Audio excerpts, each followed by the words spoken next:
Morning, everybody. I hope you're all well and in great spirits. Today, we're going to talk about George Lopez, the Tortilla Incident, and hypocrisy. So, I've been seeing all this. I've been hearing a cacophony of opinions about George Lopez.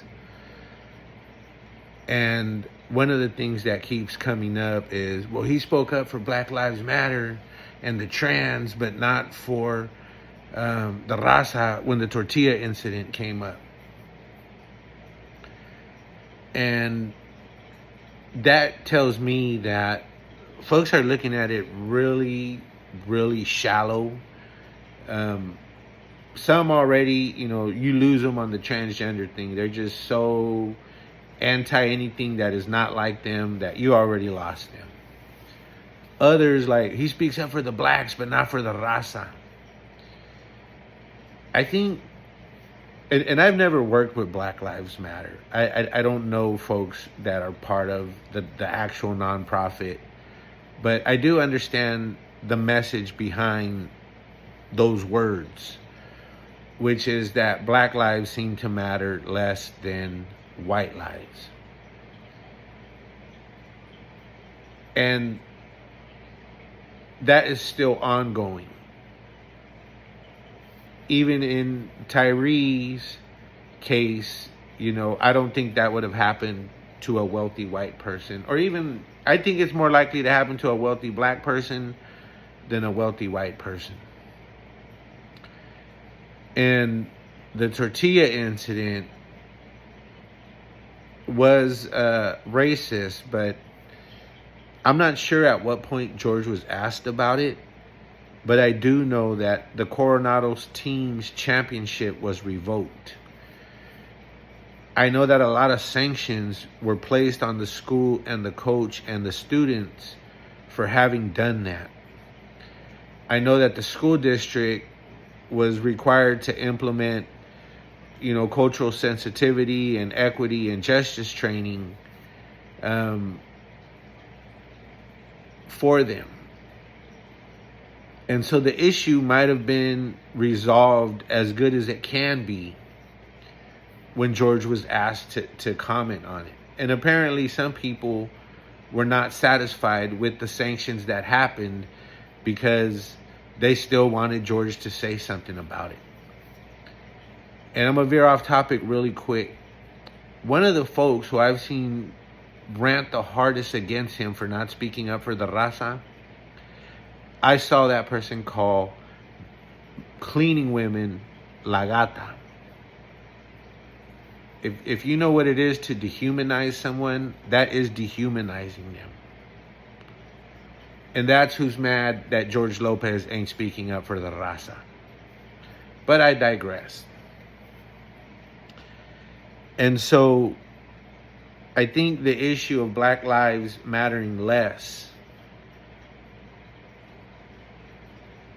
to authorities is an ongoing issue.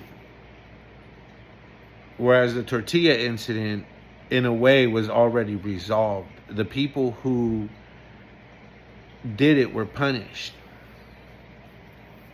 And again, speaking to the shallowness of it, has anyone who has brought it up as a weapon against George followed up to see what's going on with that school district today? To see if that equity is training is making a difference? I don't think it is. I've seen too much bullshit around equity and justice rhetoric by people who just get good at spitting it but not living it. They're still ambitious and trying to move up and only going to call out what's safe to call out. But, I looked deeper and I found this article in Voice of San Diego, which I will link in this video if it's allowed to be linked. And it was an interesting article because it spoke of that culture being much bigger in Coronado in general. That the kids of people who work at the Army base or come in from outside the district, because it's largely a isolated white community that's wealthy. Um, those kids, a lot of them said they felt, ostracized and even ridiculed for not being part of that actual community. There's an interview there with a coach who was Mexican and Italian.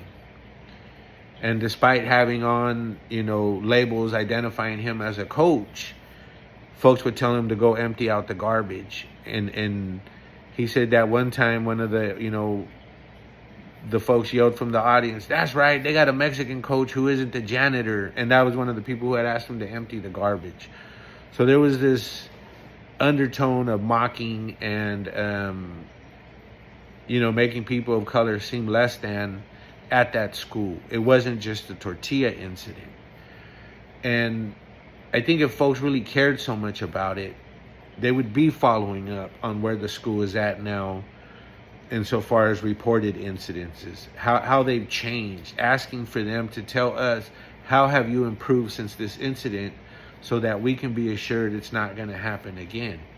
And again, everybody was punished for that. So if George was asked to speak on it after everybody was punished, did he really need to say something? Or is it just being used to clobber him that he didn't? Again, there's a lot of hypocrisy out there. And that's pretty much it. I'm sure you thought this would be more about George Lopez, but it's more about, what a real advocate looks like. They should look into what's going on with the Coronado School District and what programs are still going on that were imposed because of that, and keep holding them accountable. It was much deeper than throwing tortillas at kids that were brown in Chula Vista. It's a culture there. And one of the solutions they thought of was that punishment and equity justice alone ain't gonna do it. These folks need to develop empathy for people that don't live like them, that don't have the privileges and benefits they have. And so that's what I think schools are trying to teach, where I hear others saying they're indoctrinating our kids. No, they're trying to teach them to not be monsters to other kids because they're different. So when, yeah, that's it. Anyways, I hope you have a good one.